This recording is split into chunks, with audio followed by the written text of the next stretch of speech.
sad than happy. We respect your decision. Lalo na kung pamilya, wala na tayong magawa dyan. Former Palace spokesperson Harry Roque says he believes Marcos Jr. is the most effective leader among next year's presidential bets. Naintindihan ko po yun. Kasi nga po, ang kanyang sinusulong na presidente ng mga panahon na yon ay si Senator Bong Go. Siyempre po, pag meron kay ibang sinusulong na presidente, kahit paano, no, ipupush nyo yung candidacy ng inyong kandidato by saying kung ano yung perceived weakness ng kalaban. So naintindihan ko po yun as part of political talk, and it's a valid political message. Petitioners seeking to cancel Bongbong Marcos's candidacy have secured a certification from a trial court stating that the former senator did not pay the applicable fines after being convicted for tax evasion. The group says it is bringing this new piece of evidence to the COMELEC's attention. The race for the presidency in the 2022 elections has so far been characterized by petitions for disqualification and at least one withdrawal from the contest. How will the electoral dynamics be in the next few months? We discuss in this episode of The Chiefs.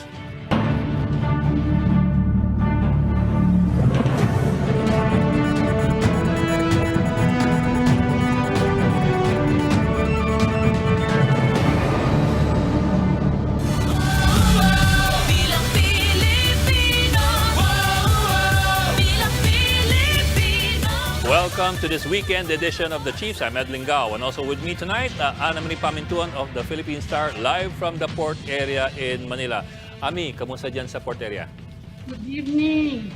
Not so happy Friday for some of our kababayans, no? Binalik na naman yung facility quarantine for all travelers, including the fully vaccinated. As in, how many days? Is it 10 days or 14 days? Yata 3, di ba? Minimum 3. Kaya yung iba sabi mabilis na daw yung nila. Yung kanilang bakasyon. Tapos pinayagan na yung mga Christmas parties ng DILG, pero sabi ng DOH, mag-iingat pa rin tayong lahat. Huwag daw mag-buffet, kung maaari daw outdoors. Saka kung hanggat maaari daw, virtual pa rin yung gathering for Christmas. Parang hirap naman no? Yeah. What about in the realm of politics? Wala pa rin nangyari sa paghihintay natin buong araw. Hindi pa rin nagpa-file ng formal withdrawal. Si Senator Bong Go, maybe medyo mahirap ihanda yung withdrawal certificate. Baka next week hintayin natin. Or maybe magpiprevail yung mga kasama niya na he might change his mind again. Well, he does have 5 months to withdraw. Wala namang deadline for withdrawal. Wala. Kasama na siya sa ballot kung hindi siya magpo-formal withdrawal. Okay, well, let's bring in our guest for tonight. As is usually the case on Fridays, we try to have as many political analysts as possible to look at the past week, the past few days, and see how things have developed and how things look like they're going to develop into the next week. So for tonight, we bring in the Director of IPER, the Institute of Political and Electoral Reforms, Executive Director Mon Casiple, who appears to be somewhere in a beach-like setting. Sir Mon, magandang gabi. Thank you for joining us. And also with us, yes sir, good evening po. Also with us, the Chairperson of the Political Science Department of UST, Professor Dennis Coronacion. Sir, good evening and thank you also for joining us. Good evening. Thank you for having me here. Yes, sir. And of course, Professor Antonio Contreras from the De La Salle University. Sir, also good to have you on board. Thank you, sir. Magandang gabi. Magandang gabi po. And again, thank you for joining us. We look forward to a very lively discussion. But let me start off with this. I suppose it's fair to say na nobody was really surprised with Bongo finally withdrawing kasi matagal na siya nagpaparamdam for several weeks now. My question, I suppose, has more to do with this. Which candidate is likely to benefit from government's resources, especially communications and logistics resources? In other words, sino malamang ang babasbasan ng Pangulong Duterte? Of course, the likely one is supposed to be Sara Duterte, but she's also allied with Bongbong Marcos na binanatan ng Pangulo. So anong tansya ninyo? Sino talaga ang mukhang babasbasan ng Pangulo ngayon? Who do we start off with? According to age ba or ano? Sir Mon, kayo na lang. By default, Sir Mon, kayo na lang. Well, hindi natin masasabi ngayon, no? We don't know who the actual successor, if there is one. That's why I think everybody is waiting for something more to happen. In the first place, hindi pa siya talaga formally nag-resign from the candidacy. Kaya parang premature. Ayun You sa mean? tatanong ko di ba? Na naniniwala ba kayo na magwi-withdraw nga, itutuloy ba? You think, kasi after 3 days na wala pang formal withdrawal, you think itutuloy nga yung withdrawal ni Senator Bongo? Well, we should ask the president that, because the history of Senator Bongo has always been tied up with President Duterte's own decisions. I don't know how to say it, but Senator Bongo is really the president's own man. Professor Contreras, baka may naririnig kayo. Ano pong, what have you been hearing around? Well, he can always change his mind, but the people will no longer believe him. It's going to greatly erode his credibility. Right now, yung pagpalit niya ng isip has already disappointed many people. So if he's going to change his mind and run again, that's going to be as if he's playing with everyone. So I don't think he's going to do that. My gut feel is that he's really serious in withdrawing. Maybe because, and here I'm going to be playing mischievous, it may be because it's part of an entire plan. After all, that it's part of a script that is going to withdraw sometime because there is a purpose for that. I would surmise that that is something that is also possible. So and as to the issue is going to benefit from his withdrawal, I would like to entertain the thought that there are two kinds of endorsement. An overt endorsement, which is one that is announced. And of course, there is the endorsement that is subtle and covert. Sino ba talaga ang tunay na kandidato? So, hindi natin yan malalaman. Apparently, political analysis, the way you have analyzed politics have changed greatly with the internet coming in, with the digitization of political maneuvers. We now see politics becoming a simulacra. So, it's almost like a spectacle. It's a show. So it's becoming that. So therefore, we have to change our lens because these people are already performing and playing us. Because it is something that is like a reality game show. It's something that has been brought to us because of the increasing images that we see that is very intimate, that is now at our immediate hands through our mobile phones. So yun ang naging epekto nitong cyber digitization ng politika, naging parang performance, naging performer sa mga politiko. So I'm kind of skeptical as to whether the things that happen right now are actually, are actually just not parts of a big plan. Prof. Coronation, sir. Well, I'm trying to think that Senator Bongo is really going to withdraw from from this presidential race, and I think that this is a product of his discernment and realization that things are not going well for him insofar as his campaign is concerned. Well, his party started out strong. Matindi yung kanilang press release na umpisa pa lang that they had a convention and that they already had a tandem. But as things turned out, mukhang didn't go the way of PDP Laban and Senator Bongo, as well as President Duterte.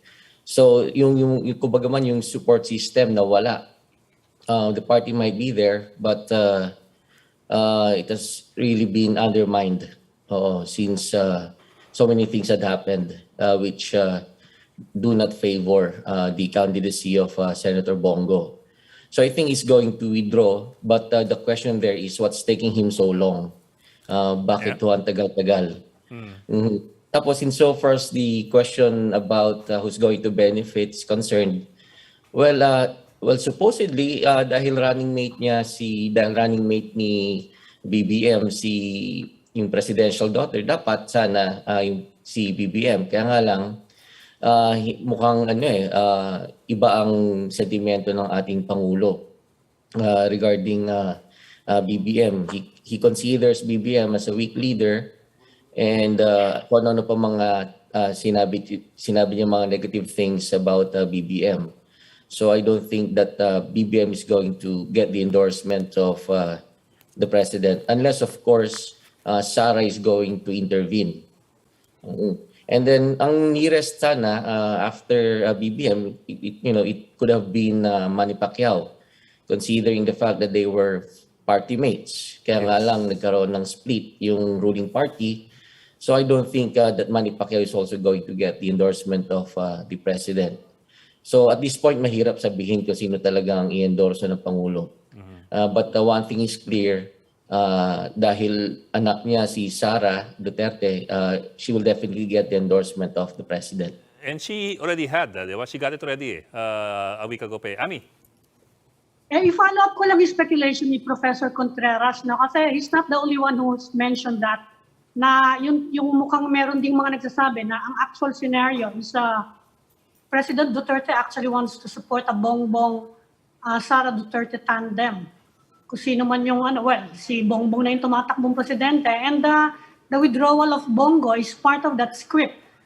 Professor and professors, do you think is that scenario possible? Sa nakikita nyo, sa reaction ni Presidente, sa withdrawal ni Senator Bongo, for example?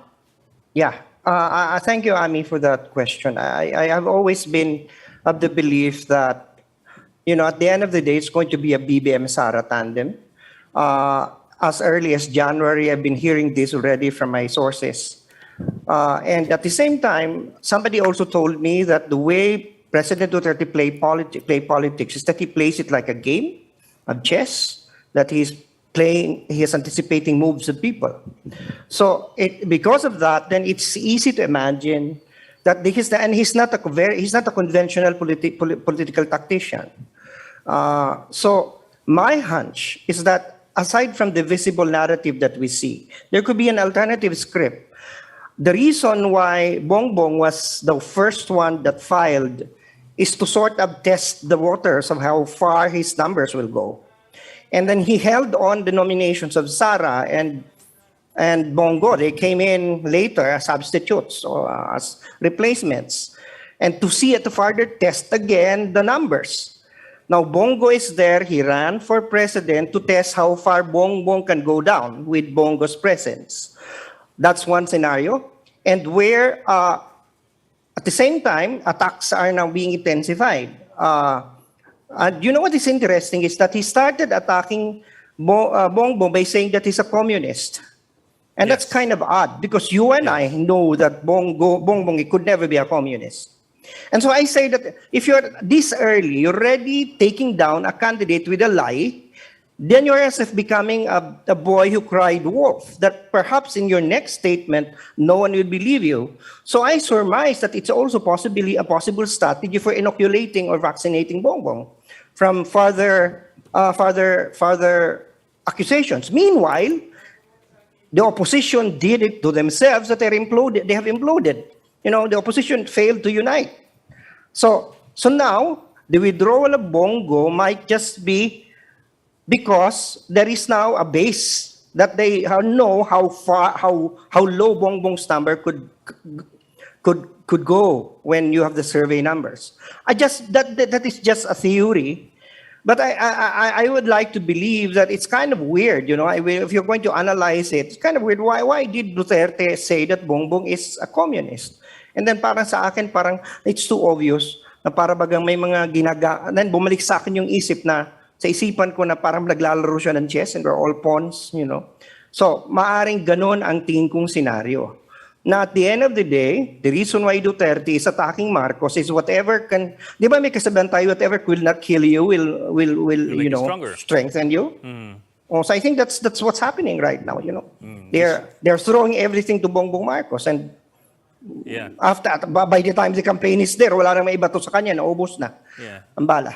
Besides, it's still 5 months to go before election Yes. day. So, kung anong ilabas mo ngayon, baka malimutan na yan by the fourth Exactly. or third month. And then after that, it's smooth sailing na. Baka ako naniniwala, sabi ko nga, baka naman yung ibang protesta na, 7 na ang nakasampang protesta kay Bongbong Marcos ngayon. 7 na. Sabi ko, overkill na yata di ba? Parang sometimes you have to be suspicious about it. Yung ginagawa nila dyan, parang parang pandemic na binamakunahan mo yung tao para hindi na masyadong ma-infect ng mga criticisms in the future. It's just my wild imagination perhaps, but I've seen enough staging of political performances not only in the country but in other political systems that has been brought by this digitization of politics that made politics a performance. Pero Prof, even in communications theory, that's called the inoculation theory. And Yes. people also use that in communications. Yes, exactly. Interesting. Sir Mon, what do you think? Kayo po, is that, how likely is that na in the end, it's going to be Bongbong Marcos playing susuportahan? They could not say at this time because nobody is being prepared for the actual position, except of course Bongbong and Sara are the tandem to watch. But Senator Bongo, is seen to be a wild card before. I don't even conceive of him running for presidency. And what role is he playing now? Pwedeng. There's a play there. But I think the president himself will have to explain that one. Well, merong isang pumapasok ngayon sa scenario, si Manila Mayor Isko Moreno. He seems, he has already said that he's willing, kung siya daw ang i-endorse ni President Duterte, Well, he's okay hopeful. naman daw ngayon, and his allies say na, politics is addition. Do you think of that possibility, Professor Coronacion, na magiging, kakampi si Mayor Isko ni President Duterte? At Prof, tingin niyo ba galing sa ilong yung pagkakasabi niya ngayon na he's hopeful for presidential endorsement? O talagang seryoso siyang he's really hoping? Kasi pwede naman galing sa ilong. Alam mo yun, yung parang, kung pwede, bakit hindi? May pwede naman ganun, di ba? Anong tingin niyo? Maari yung honest to goodness yung kanyang yung pagvo-volunteer ni Mayor Isko na siya na lamang endorse ng ating Pangulo. But then again, ang tanong at this point is, aside from the political machinery, of course, is ano ba ang value ng pag-endorso ng Pangulo? Totoo ba na ito ay makakadagdag sa tsansa na manalo si Isko Moreno sa karera na to? So, yun ang dapat nating tingnan in the next few months na would it still matter to have the president's endorsement? Well, offhand, do you think it matters? Kasi pinitignan natin yung example ni Bongo President Duterte has been pitching for him for the longest time, di ba? Laging nasa tabi niya, every opportunity sinasabi niya, si Bongo, he's been hinting na Bongo will be a good president. Pero hindi umaakit sa surveys What do you think of that endorsement power? Exactly. That can be an indication as to the endorsement, so-called endorsement power of the president. And come to think of it, in the recent surveys, medyo hindi na rin maganda ang nagiging numero ng ating Pangulo. So all these things might be an indication to question the value of the president's endorsement. Yeah, if I may add to Dennis's Professor Coronacion's statement, I agree that the president knows that his numbers are dwindling. His base is, becoming smaller and smaller, as shown by the surveys. And so the endorsement power may no longer be there. And that is why he wants to help his preferred candidate in a different way. That is a possibility that instead of endorsing, you just do something that will in the end will also help that candidate, which is non-conventional. Kasi kung mag-endorso tapos hindi naman makakadagdag, ay di walang epekto. So yun yung point na madaling maisip yun na kasi bakit si Go nasa survey yung una mababa, di naman ang number ni Bongo, hindi man siya nag-number 1. Ibig sabihin wala nang hindi na nag-resonate masyadong endorsement ni President Duterte. Tingnan nga natin sa senator, wag natin kalimutan, the president is a candidate for the Senate right now.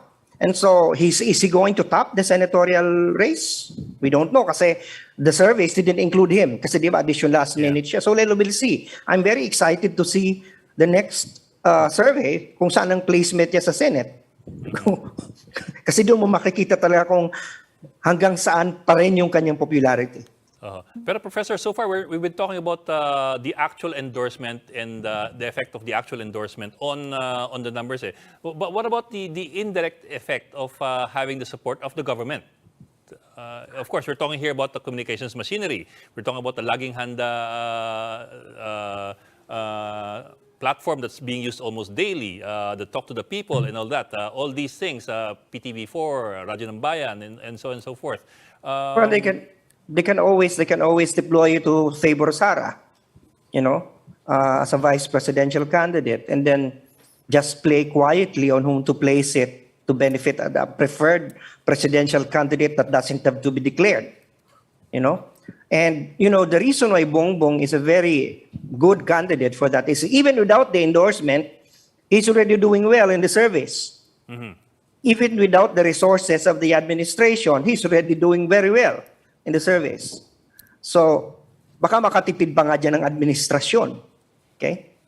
So that is something that might be beneficial. Because in the end, the major project of the president is who among these candidates will be willing to protect his interests when he's already out of power. Mm. Even if he's in the Senate, he's not exempt from being sued or from being held to court. He has no longer presidential immunity, no more presidential immunity. So who among the presidential candidates would secure him from not landing in jail or not being, hauled to court? And right now, from among the presidential candidates, a person who is very, very supportive. It's interesting because despite the criticisms against Bongbong Marcos by the president, BBM continues to support his agenda. BBM continues to mouth and parrot the same Duterte line. So medyo sabi ko nga, ano ba ito, napaka-suspicious naman. But of course, you have to understand, the Marcoses are known for that. Isa naman yan sa mga virtue ng mga Marcoses, kahit tirahin mo ng gusto, hindi nila sila gumagante. Hindi sila nakikipagtalo. So baka ganun lang talaga sila. Pero pagtaka na, parang kahit anong gawin ni Duterteng pambibenga, hindi pumapatol kahit papano si Marcos na sinasabi niya na dinidepensa niya sarili niya. So interesting na angle din yun. Si Senator Bongo is always in the laging handa briefing, hindi pa rin umaakit sa survey. That's true. Siya yung bongga ng laging handa eh. Yeah, Mr. Casiple, what do you think of the endorsement power of President Duterte? How valuable is it? Oh, I think we lost Mon. Sir Mon? Nawala. Okay lang, narinig ko kayo, kaya lang yes, sir, go ahead. Go ahead, sir. How valuable is the endorsement power of President Duterte at this point? Well, malalaman yan in the campaign itself. Nobody is saying that the president will have a lasting impact, particularly since his own candidate is not the one running for presidency. It has an effect on the voters themselves. So we don't know yet what will happen after the Senator Bongo steps down. Is there a replacement? No. At this time, nobody can say yet with finality what will be the impact of this resignation. Sundutan ko lang po yung tanong ni Ami kasi in all the post-EDSA presidential candidates supported by the incumbent administration, wala except for one ang nanalo. O, in other words, wala except one ang naipanalo ng previous administration, si FBR lamang. Everybody else, parating opposition ang nanalo. What does that say about presidential candidates? Or are we seeing something very different with Tate Duterte? Maybe that's what is scaring them. You know, that historical pattern. Then that's why they change strategy. Because there is a history that endorsements of presidents that are incumbent do not translate into actual victory. So maybe that's one of, it's easy to hypothesize that perhaps that's one of the things that, the declining numbers of the president in terms of his popularity and trustworthiness and approval, it's still above, positive and average, but not that high anymore. And then that historical pattern that you pointed out, Ed. So these are things that can, if you are a good political strategist, you're going to take this into consideration. Okay, and one thing that you could not, one thing that you have to grant Mr. Duterte is that Mr. Duterte is a tactician. He's a political warrior. Mm-hmm. Professor Coronacion, you seem to think President Duterte really does not want Bongbong Marcos to succeed him. Kung sakasakala, you think it's possible for him to endorse, let's say, Senator Manny Pacquiao or Mayor Isko Moreno? Well, if it would benefit the interests of the outgoing president, well, why not? Sabi nga ni Professor Tonton, sabi niya, the president is on the look for whoever has the higher chance of winning, so that when he steps down from office, mapoprotektahan. Kasi alam naman natin that there's always the risk after you step down from office, there's always the risk that you're going to cases will be filed against you and that you will be sent to prison. And kung ano man yung mga iba pang paghihigante ng mga kinawawa niya nung panahon niya. So, yun ang isang kinukonsidera ng ating Pangulo. And sa tingin ko, with the way things are going, baka kung halimbawa sa set aside lang niya yung kanyang critical view about BBM, maaring doon siya pumihit, maaring sa bandang huli, i-endorso niya ang pagkapangulo ni BBM. If it's going to work for his interest, of course. Professors, let me throw a thesis statement on the table. Tell me lang what you think about it and tell me if you agree or disagree. That the president is more likely to endorse somebody he attacked than somebody who attacked him. Given the president's attitudes, the president's macho image, and given how the president has been acting in the past 5 years, how likely is it that the president is going to back somebody that he has attacked instead of somebody who has been attacking him? I'm talking, of course, when I say yung nakakaawa niya, talking about Isko Moreno and Manny Pacquiao, who's criticized him on corruption, among other things. And Isko Moreno, nakabakbakan niya. Versus Bongbong Marcos, na siya mismo bumakbak. Well, for me, it depends on whether the attack his attack is genuine and authentic and not staged. Okay? Definitely, if you are being attacked by others, and it's like Isko and Manny, these are real attacks. These are attacks that are criticisms. So and knowing, of course, judging from the way the president has been dealing with politics, I think the scenario for him supporting or backing someone that he attacks would be much, it's much stronger because it is on him. He is the one making the attack, so can easily take it back and say, change my mind. I never realized there's another dimension here. But if you are the recipient of the attack, then it's the other person who started it. Mas masakit. So it might mas masakit yun, di ba? Parang hindi wala kang control do. You're not in control of that. These people attack you unless the two who attack you would ask for forgiveness or change their mind, and then take back their words. So para sa akin, logically, psychologically, kung ako yun siyempre mas gusto ko yung akong nag-atake kasi pwedeng palitan ko yung pananaw ko tungkol sa kanya. And it could even be dramatic, you can just imagine. I attack him, Ang ganda nung ano nun, ang ganda nung Narrative, power diba? nun Magandang sa ang narrative. optics nun kayo sa communication, mas magandang epekto yun. Inaway ko siya dati pero na-realize ko na mali ako, siya pala dapat. Sa baligtad dun sa isa na ako ang inaway, paano ko naman i-endorso yan? Baka ako pa ang makriticize ng tao na sabihin sa akin, ang hina mo naman, taki ka na, i-endorso mo pa. Okay, sorry.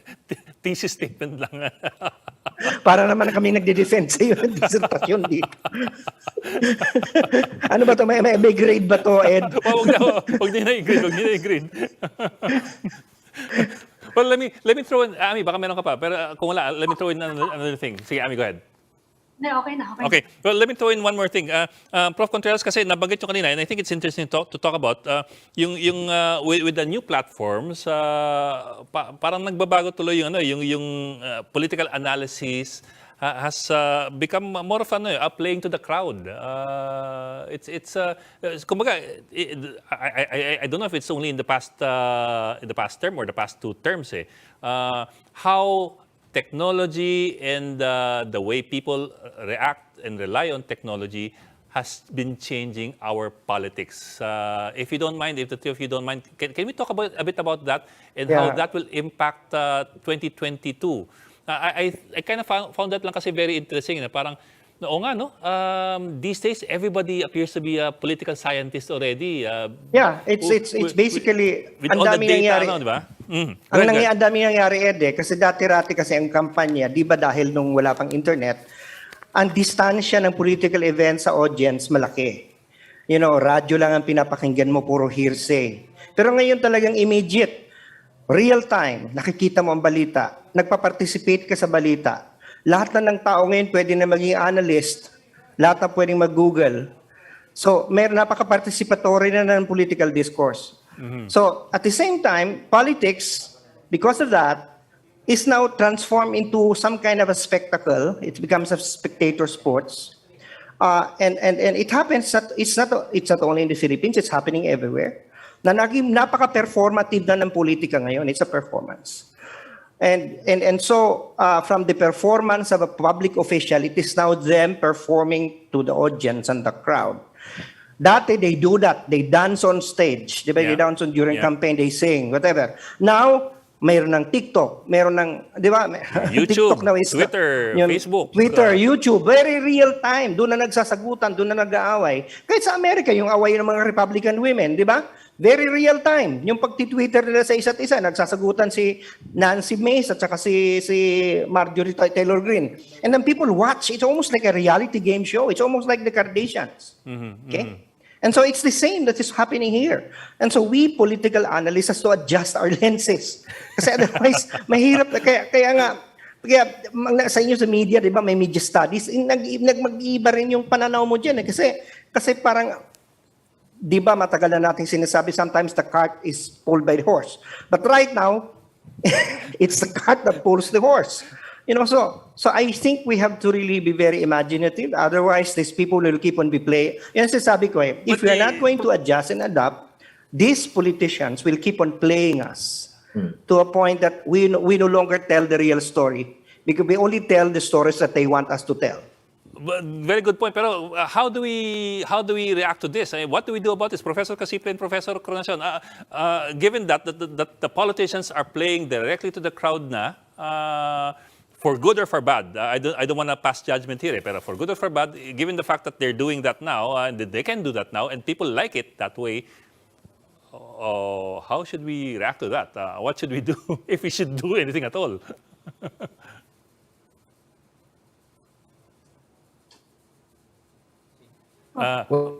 Yes, sir. Prof. Politics Yes, sir. is game. But the one problem that we would have is that there really is a problem of the people. I'm talking about pandemic. I'm talking about the economic crisis. It is go beyond simply playing to the stage. And I think at the end of the day, when people vote, that will come back to them. So the performance of these politicians with regards to these two issues will come to a conclusion. People will vote for those whom they think knows the problem and knows how to solve it. This is not anymore a game. This is a problem which I think needs a solution from the point of view of the people. That would basically comes down to that. Yeah. So let's not lose focus on the issues. Professor Coronation, kayo po. The good thing about our heavy reliance on the modern technology is that it empowers the people. It allows them to become closer to the leaders and to the candidates if it's in the context of the election. Kaya nga, of course, nakita na rin natin yung negative effect niyan with the proliferation of these trolls, yung mga troll armies, and so on and so forth. But we can take back the power.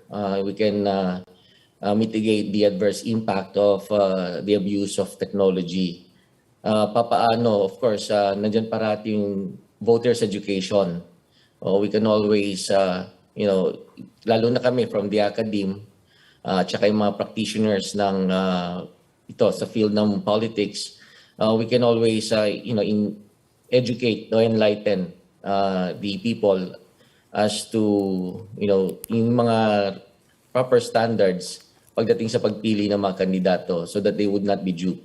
There's always there's always the warning coming from us that with the use of this technology na hindi naman i-screen mabuti, walang nag-e-edit, walang editorial board, parating sinasabi namin na itong mga kandidato na ito, they always put their best foot forward sa kanilang mga social media accounts, sa kanilang mga iba pang like YouTube channels and the others.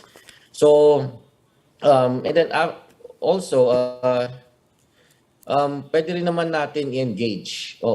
We can always engage the candidates by raising questions mismo sa kanilang mga social media accounts. Totoo ho ba na ganito? At nangyayari yan ngayon, lalo na sa mga claims ng mga national candidates natin. Nag-aral ako sa ganito, and people talk back. They have that, itong social media has that mechanism which allows them to talk back and which allows them to verify. Research, of course, is also important. Kasi that's a way of verifying kung tama ba yung information na sinasabi nila sa kanilang mga social media accounts. So kung naging nakikita natin, nararanasan natin that technology can be used by these politicians to their advantage, tayo rin mga ordinaryong tao, we can also use it to our advantage. Okay, Professor Dennis Coronation, Professor Mon Casiple, and Professor Antonio Contreras, maraming salamat for joining us tonight. Ang ganda ng pag-uusapan natin ngayong gabi, and we hope to have you again very soon. Thank you at mag-ingat po parate. Thank you po. Magandang gabi. We will just go into break, so please stay with us.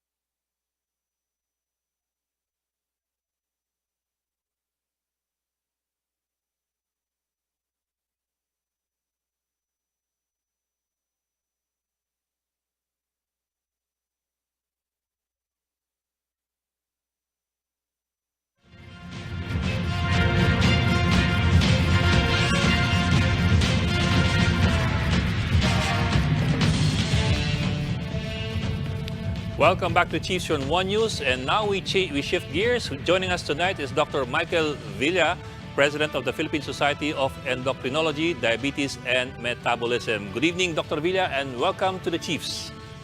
Hi, good evening to you, and good evening to everyone listening tonight. Thank you for joining us.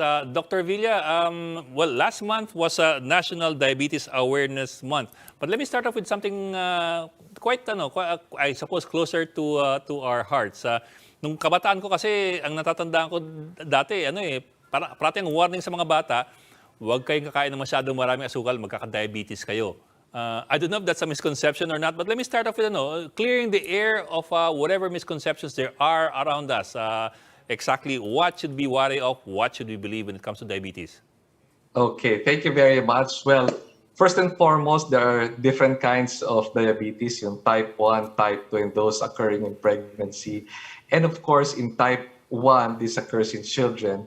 And usually this is an autoimmune problem. And type 2 are usually people who have high sugar and they are predisposed because they have genetic susceptibility or they have inherited yung sa mga parents nila yung gene for predisposing them to have diabetes. So with that, if you eat and become obese and taking too much sweets, then you unlock that and possibly develop diabetes. So sugar per se is utilized for energy of the body, but of course in excess, coupled with several other things like inactivity, will predispose you to having higher blood sugar levels. So indeed, so to answer your question, if you have, of course, eating too much and become obese and overweight, you might develop diabetes. Okay, there you go. At least that's clear. Lalapit ko lang sa problema natin ngayon, Doc. Mas prone to infection or mas prone to critical infection yung mga diabetes, yung may mga diabetes pag na-infect ng COVID? Yes, thank you very much for that question. Definitely, we have patients who have diabetes, and once they are infected with COVID-19, they have worse symptoms. You know, their fever are higher, their stay in the hospital is longer, and they develop complications. And of course, the medications that are being utilized during COVID, like your dexamethasone or sometimes steroids utilized during that time, will further increase the blood sugar. So these are interrelated, and that we notice that those diabetics have greater hospitalizations. In the hospital now, in some institutions, as much as 20 to 40% of those admitted are diabetics, and those in the ICU, we have a lot of patients also are diabetic patients. So we see them as a risk factor for worsening signs and symptoms and critical illness. Yung ibang may diabetes, Doc, nag-aalala na baka daw mag-react sila sa vaccines. What can you say about that? Oh, there's no truth to that. In fact, our society, PSEDM, has made a statement that we encourage everyone, to all diabetic patients, to have vaccination. So this is not a contraindication, or lahat ng tao pwedeng-pwede. Pag meron kang sugar problems, please have yourself vaccinated, and we are encouraging that. Pero Doc, I can imagine na with the pandemic going to year 2 already, mas komplikado ang problema with diabetes now kasi you have so many people who are leading more sedentary lifestyles. Hindi makalabas masyado eh. Hindi lakad-lakad masyado, hindi makagala masyado. So they're living relatively more sedentary lifestyles. They're probably eating much more. They may be consuming more sweets to control their depression. All these complications adding up to one possibly bigger problem with diabetes. Yes, I completely agree with you. That's why, as doctors, we encourage the patients to have yung apat dapat, no? Having the right amount of food. Second is to have exercise. Third is, of course, take your medicines regularly. And of course, lastly, yung pang-apat is to consult your doctor. And definitely, our society is very active. We have many programs such as yung PSEDM Live, where we have programs in our internet and different social medias that encourages exercise. So we have videos that you can do at home, or even those elderly patients who cannot walk, who cannot run. They have exercises while sitting down, and they can do perfectly at home. And of course, we have also advocacies about teaching them about diet and certain lifestyle changes that may mitigate the rise in the blood sugar, and at the same time prevent the complications. At the same time, PSEDM is working also with MSD sa KKDK, Kontrolado Ko, Diabetes Ko, programs that will help them try to lower the sugar and learn more about diabetes. Doctor, yung lowering the sugar ngayong pandemya, dumami yung plantito and plantita. Saka usong-uso ngayon yung insulin plant. Yung Yes. nginunguya ng raw, yung ano, yung pwede ba yun? Yeah, the insulin plant, nginunguya ng raw yung leaf. At ngayon meron nang nagjo-juice ng insulin juice. Is there any scientific basis for that? Yeah, so let me weigh on this. Every day in my clinic, araw-araw, may patients na dumadating who says, "Oh, Doc, meron akong ampalaya, guyabano, wheatgrass, insulin plant, and many other things that will help their diabetes." But let me say this, that as doctors here, we have our responsibility to the health of the patient. So definitely, we want to give them medicines that have been studied. We know the effect, the number of dosage, the milligrams, and definitely the side effect of those medications. Similar to your vaccines, before it was rolled out, it was undergone studies, tested in 40,000 patients before it was rolled out to the general public. And until now, they're gathering data on the side effects and efficacy. So most of the diabetes that we have been treated with medications that have been tested, and there are oral medications and insulin in the newer generation. So in terms of herbal medications, I'll classify them as herbal medications.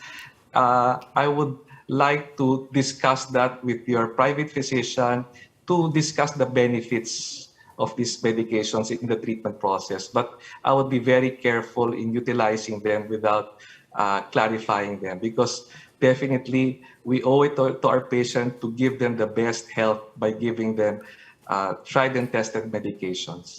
Pero kung supplemental lang yon, supplemental herbal, wala bang anecdotal evidence? Yes, that's why I was saying is that you better discuss it, because some of the herbal medications actually might cause counteractions or reactions with the current regimens that the patients might be taking on a regular basis. So you need to discuss this with the physician. Kung wala ka pang diabetes and you're eating insulin leaves every day. Kasi, Well, yes. So that's a patient's preference already. Okay, that's going to be a patient's preference. But if you're going to ask me on a personal note, I don't prescribe that to my patients. Yeah. Baka mamaya magtae ka pa ng di oras yan sa ginagawa mo yan. Yes. Pero Doc, for example, well, there are the other types of food that you mentioned. I suppose wala namang risk ingesting more guyabano or ampalaya, unless bitter ka talaga. Pero Of course, there's these are vegetables that we regularly eat, and as I mentioned to you, but when you're dealing with patients, you wanted to make sure that their blood sugars are well controlled, and that there is an effect, a measurable effect. So once I give them a medication, I know how far their blood sugars will go down and what expected side reactions. So these are things that are very important to us as physicians. So with the herbal medications, we are not sure of the magnitude of effect, if there is any drug-to-drug reactions, or to their how the medications will and what other effects that they may have. So what I'm saying is that we need to discuss this with the doctors together taking their medications. Of course, these are foods that you can regularly take on a regular table. You can take them. But as a maintenance, that is something that you need to discuss with your physician. O yung foods na lang na nakaka-elevate ng blood sugar. Yung rice consumption. Okay. Thank you very much. For the rice consumption, definitely there is a right amount of calories that you can take. For example, we have a computation based on height. Then we compute it for your ideal body weight. So pag na-compute na namin yung ideal body weight, then we recommend to you the amount of rice. Usually, we recommend 1 cup of rice or an equivalent of that. Sometimes we use the plate method, which is 1/4 of your plate, or sometimes we use the palm method, wherein 1 palm's carbohydrate count and in terms of being a complex carbohydrate. So we encourage that to utilize complex carbs. So these are even better. Yung mango, nakaka-elevate siya ng blood sugar. Mango and grapes. Yes, most vegetables are allowed as long as you take them at a regular, in the specified amount. So most often, most fruits you are allowed to take every meal time, just 1 slice. So for example, 1 banana or 1 slice of papaya, or at dinner time, you can take 1 slice of watermelon. Alcohol. Alcohol, well, for most patients, alcohol, we try to limit them because they have other medical diseases, such as those with kidney, liver, and cardiovascular. But for those with relatively mild symptoms or mild disease forms, we allow probably an allowable alcohol is about 1 glass of wine or 1 jigger of hard liquor is allowed. Is allowed. Ano yun? Once a week ba yun? Or? Okay, sparingly. Okay. Sparingly. Etong si Doc, bigla ako napatingin sa palad ko para matansya ko kung tama yung pagkain ko ng kanin So dapat kakasya sa palad yung isang serving mo ng kanin, tama ba? Yes. In general. In general, yeah. So dapat ganun kalaki lang. Yes. Okay. So magdadalawang ganun ako. Basta tingnan kalaki. Sige, Doc, before we end the show, we'd like to give you a few minutes to give your message to the public about diabetes. What do you think the public should remember most of all about diabetes? Well, first and foremost, the prevalence or the number of patients affected with diabetes is increasing in the Philippines. So about 2 decades ago, we have roughly an estimate of about 2 to 3 million, but now we have about more than 8 million Filipino who have diabetes, and it's a rising non-communicable disease. Therefore, we encourage both the public and the private sector to band together and really focus on trying to prevent the increase and rise of this, I would say, a deadly disease. And that with the right amount of change in lifestyle, in terms of diet, in terms of adequate exercises at home, and of course, taking your medications, sticking to your medications, adhering to your medications. And of course, you consult your doctor. The doctors now can do face-to-face and teleconsult, and they can discuss to you anything under the sun about diabetes. And most especially for all the patients, go to the right websites such as our society, PSEDM. You can get all the data that you need about diabetes. So the right information will help and guide you towards a better and successful treatment for diabetes. At higit sa lahat siguro, iwas sa only rice. Maraming salamat, Dr. Michael Villa, the President of the Philippine Society of Endocrinology, Diabetes, and Metabolism. Salamat, sir, for joining us tonight. Ingat po. Thank you, Doctor. That'll be all for this edition of The Chiefs. We hope what was discussed here will keep the conversation going. Now, before we go, a reminder to our viewers, mask on, wash hands, and stay safe, Philippines. I'm Edlin Gao. I'm Mami Pamintuan of the Philippine Star, and we are One News.